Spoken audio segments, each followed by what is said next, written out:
남편이 세상을 떠난 지 사흘째 되던 날이었습니다. 아내 복례는 남편의 유품을 정리하다 낡은 엽전 주머니 하나를 발견했습니다. 텅 비어 있었습니다. 바닥에 먼지만 가득한 그 주머니를 손에 쥐는 순간 복례의 눈에 눈물이 고였습니다. 도대체 어디에 쓴 것이오? 혼잣말이 방 안을 맴돌았습니다. 바깥에서는 바람이 불었고 처마 끝에 걸린 풍경이 낮게 울렸습니다. 이 이야기가 끝까지 궁금하신 분은 구독과 좋아요 눌러주시면 감사하겠습니다. 복례는 남편 석준과 살아온 20년을 떠올렸습니다. 석준은 성실한 사람이었습니다. 새벽 닭이 울기도 전에 나가 해가 넘어올 때야 돌아왔고 밥 한 끼도 밖에서 사 먹는 법이 없었습니다. 그런데도 살림은 늘 빠듯했습니다. 복례는 그것이 늘 의아했고 때로는 억울했습니다. 서방님, 이번 달도 쌀이 모자랍니다. 조금만 더 기다리시오. 곧 나아질 것이오. 석준은 늘 그렇게 말했습니다. 그 말이 20년이었습니다. 그리고 끝내 나아지지 않은 채 석준은 떠났습니다. 복례는 주머니를 품에 안았습니다. 그런데 그날 밤 뜻밖의 손님이 찾아왔습니다. 낯선 안악이었습니다. 나이는 복례와 비슷해 보였으나 얼굴에 깊은 그늘이 져 있었습니다. 등 뒤에는 12살쯤 되어 보이는 사내아이가 서 있었는데 다리 한쪽이 불편한지 지팡이를 짚고 있었습니다. 석준 어른 댁이 맞습니까? 복례는 고개를 끄덕였습니다. 안악은 말없이 고개를 깊이 숙였습니다. 아이도 따라 고개를 숙였습니다. 두 사람의 눈에 눈물이 맺혀 있었습니다. 어른께서 돌아가셨다는 소식을 들었습니다. 이렇게 찾아온 것을 용서하십시오. 복례는 그 자리에 굳어버렸습니다. 가슴 한쪽이 싸늘하게 식어들었습니다. 두 분은 뉘시오? 안악은 대답 대신 품에서 무언가를 꺼냈습니다. 낡고 해진 편지 한 묶음이었습니다. 복례는 그것을 보는 순간 숨이 멎는 것 같았습니다. 석준의 필체였습니다. 이것만은 직접 돌려드리고 싶었습니다. 안악은 그 말만 남기고 돌아섰습니다. 복례는 붙잡지 못했습니다. 목소리가 나오지 않았습니다. 아이가 지팡이 소리를 내며 안악의 뒤를 따랐습니다. 그 소리가 골목 끝에서 사라질 때까지 복례는 그 자리에 서 있었습니다. 그날 밤 복례는 오래도록 잠을 이루지 못했습니다. 편지 묶음을 앞에 두고도 차마 열지 못했습니다. 석준의 글씨가 자신을 바라보는 것 같았습니다. 날이 밝아서야 복례는 편지를 펼쳤습니다. 첫 장을 읽다가 손이 멈추었습니다. 받는 이가 복례가 아니었습니다. 낯선 이름이었습니다. 그리고 두 번째 줄에서 복례는 모든 것을 알았습니다. 안악의 이름은 순임이었습니다. 석준의 전처였습니다. 석준이 복례와 혼인하기 전 역병으로 세상을 떠난 여인이었습니다. 아니, 복례는 그렇게 알고 있었습니다. 그러나 순임은 살아있었습니다. 죽지 않았습니다. 다만 너무 오래 알았고 그 사이 석준은 이미 다른 혼인을 하였다는 말을 들었을 뿐이었습니다. 복례는 편지를 바닥에 내려놓았습니다. 아이가 떠올랐습니다. 지팡이를 짚던 그 아이가 태어날 때부터 다리가 불편했을 것이었습니다. 석준이 한 달도 빠짐없이 돈을 보냈을 것이었습니다. 빠듯했던 살림이, 늘 미안하던 석준의 얼굴이, 텅 빈 엽전 주머니가 한꺼번에 밀려왔습니다. 복례는 한참 만에 다시 편지를 집어들었습니다. 떨리는 손으로. 복례는 순임을 찾아갔습니다. 직접 찾아가리라고는 자신도 몰랐습니다. 발이 먼저 움직였습니다. 골목 어귀에서 한참을 서 있다가 문을 두드렸습니다. 순임은 놀라지 않았습니다. 올 것이라 생각했다는 듯 조용히 복례를 드렸습니다. 아이는 보이지 않았습니다. 안에서 기침 소리가 들렸습니다. 아이가 몇 살이요? 12살입니다.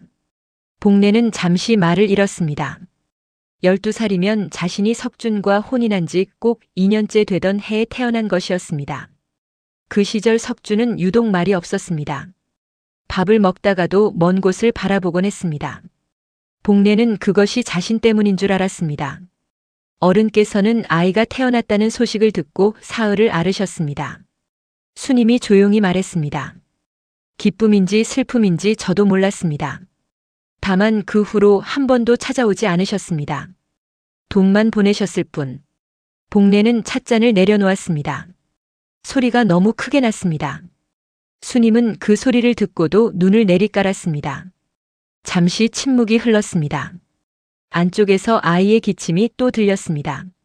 수님이 말을 이었습니다. 어른께서 살아계실 때 행복하셨습니까? 복례는 그 물음에 바로 답하지 못했습니다. 행복했는가? 빠듯한 살림에 늘 속을 끓였고 말수적은 남편이 답답하다고 생각했고 가끔은 원망도 했습니다. 그러나 미웠던 적은 없었습니다. 석주는 언제나 복례 곁에 있었습니다. 아프면 밤새 옆에 앉아 있었고 속상하면 말없이 등을 쓸어주었습니다. 그랬던 것 같소. 수님은 고개를 숙였습니다. 다행입니다. 그 한마디가 복례의 가슴에 오래 남았습니다. 다행이라니. 자신의 남편이 다른 여인의 남편이기도 했는데 그 여인이 다행이라고 했습니다. 복례는 수님의 얼굴을 바라보았습니다. 원망도 부러움도 아닌 그저 지쳐있는 얼굴이었습니다. 복례는 그것을 보고 나서야 울었습니다. 돌아오는 길에 바람이 불었습니다. 소매 끝이 차가웠습니다. 복례는 걸으면서 생각했습니다. 수님도 이 바람을 맞으며 오래 살았겠구나. 아이를 데리고 혼자서. 그날 밤 복례는 방 안에 홀로 앉아 있었습니다. 촛불이 흔들렸습니다. 석준의 도포가 궤 위에 놓여 있었습니다. 낡고 해진 것이었습니다. 새 옷을 해주려 했지만 석준은 늘 사양했습니다.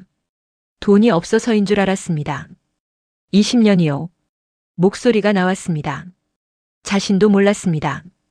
20년을 빠듯하다 기다리라 하고는 말이 끊겼습니다. 복례는 도포를 집어들었습니다. 낡은 천에서 석준의 냄새가 났습니다. 땀과 흙과 오래된 시간의 냄새였습니다. 복례는 그것을 가슴에 꼭 안았습니다. 원망인지 슬픔인지 알 수 없었습니다. 다만 한 가지는 알았습니다. 지금 이 감정을 하룻밤 안에 정리할 수는 없다는 것을. 그날 밤 복례는 밥을 먹지 않았습니다. 며칠 후 복례는 다시 편지를 펼쳤습니다. 편지는 모두 24통이었습니다. 1년에 2통씩 아이의 생일과 새 밑에 한 통씩 보낸 것이었습니다. 처음 몇 통은 짧았습니다. 안부를 묻고 돈을 보낸다고 했습니다. 그러나 아이가 자랄수록 편지는 길어졌습니다. 서당에 보낼 수 있겠느냐? 비용은 내가 댈 터이니. 내가 글을 읽는다 하니 이제부터는 내가 직접 이 편지를 읽겠구나. 애비는 그것이 기쁘면서도 부끄럽다. 다리가 낫지 않는다 해도 괜찮다. 내가 살아있는 것만으로 충분하다. 애비가 못난 탓에 곁에 있어주지 못해 미안하구나. 복례는 마지막 편지에서 손을 멈추었습니다. 날짜를 보니 석준이 쓰러지기 한 달 전이었습니다. 올해는 꼭 한 번 가마. 이제는 복례에게도 말할 때가 된 것 같다. 늦었지만 말하지 않는 것보다는 나을 것이다. 복례는 그 문장을 3번 읽었습니다. 그리고 편지를 가슴에 안았습니다. 말하려 했던 것이었습니다. 끝내 하지 못한 것이 아니라 하려다가 때를 놓친 것이었습니다. 그것이 더 아팠습니다. 앞으로 더 놀라운 일이 기다리고 있습니다. 구독하시면 끝까지 함께 하실 수 있습니다. 봄이 오기 전이었습니다. 수님에게서 전갈이 왔습니다. 서기가 알아눕는다는 소식이었습니다. 겨울 내내 무리하게 일을 나갔던 탓이라고 했습니다. 의원 비용이 없다고는 하지 않았습니다. 그러나 행간에 그 말이 있었습니다. 복례는 그 전갈을 손에 들고 오래 앉아 있었습니다. 도와야 하는가? 도와야 할 이유가 있는가? 복례는 자신에게 물었습니다. 석준이 살아있었다면 어떻게 했을까요? 또 말하지 않은 채로 혼자 감당했을 것입니다. 그리고 또 살림은 빠듯했을 것입니다. 복례는 자리에서 일어났습니다. 장롱 깊숙이 넣어둔 비상금을 꺼냈습니다. 오래 모은 것이었습니다. 손에 쥐고 한참을 섰습니다. 창밖에서 바람 소리가 들렸습니다. 어디선가 새 한 마리가 울었습니다. 이것은 석준을 위한 것이 아니었습니다. 수님을 위한 것도 아니었습니다. 복례는 그것을 알았습니다. 다만 지팡이를 짚고 걷던 아이가 자꾸 눈에 밟혔습니다. 그 아이에게는 아무 잘못이 없었습니다. 돈을 싸서 수님에게 보냈습니다. 편지는 쓰지 않았습니다. 쓸 말을 아직 찾지 못했습니다. 봄이 왔습니다. 복례는 석준의 묘에 올랐습니다. 진달래가 피어 있었습니다. 석준이 살아있을 때 이 꽃을 좋아했는지 몰랐습니다. 물어본 적이 없었습니다. 손에는 낡은 엽전 주머니가 들려 있었습니다. 서기가 돌려보낸 것이었습니다. 심부름을 온 수님이 전했습니다. 어머니가 가지고 계셔야 한다고 했습니다. 복례는 그 말을 듣는 순간 눈을 감았습니다. 어머니. 그 아이가 자신을 그렇게 불렀다는 것이 한동안 가슴에 걸렸습니다. 묘 앞에 앉아 복례는 처음으로 석준에게 말을 걸었습니다. 왜 말하지 않았소? 바람이 불었습니다. 진달래 꽃잎 하나가 떨어졌습니다. 말했다면 내가 못났더라도 받아들였을 것이요. 물론 알 수 없는 일이었습니다. 그때의 복례가 정말 받아들였을지는 아무도 모릅니다. 그러나 지금의 복례는 그렇게 믿고 싶었습니다. 그래야만 살아온 세월이 억울하지 않을 것 같았습니다. 엽전 주머니를 봉분 앞에 살며시 내려놓았습니다. 그리고 일어섰습니다. 내려오는 길에 복례는 서기를 만났습니다. 혼자 올라오는 길이었습니다. 지팡이를 짚고 있었지만 걸음이 전보다 가벼워 보였습니다. 어디 가느냐? 아버지께 인사드리러 갑니다. 복례는 잠시 그 자리에 섰습니다. 봄볕이 따뜻했습니다. 그리고 말했습니다. 다음에는 같이 오자꾸나. 서기가 눈을 크게 떴습니다. 복례는 더 말하지 않고 먼저 걸었습니다. 등 뒤에서 지팡이 소리가 천천히 따라왔습니다. 집으로 돌아온 복례는 오래도록 마당에 서 있었습니다. 살아온 세월이 다르게 보였습니다. 빠듯했던 살림도, 늘 미안하던 석준의 얼굴도, 끝내 하지 못했던 말들도, 복례가 의심했던 그 시간들이 사실은 석준이 혼자 감당해온 시간이었습니다.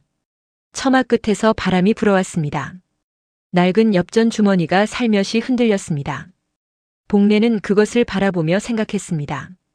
사람은 끝내 말하지 못한 것들을 안고 떠나기도 한다는 것을, 그리고 남은 사람은 그 말들을 대신 살아내야 한다는 것을. 어디선가 새소리가 들렸습니다. 봄이었습니다.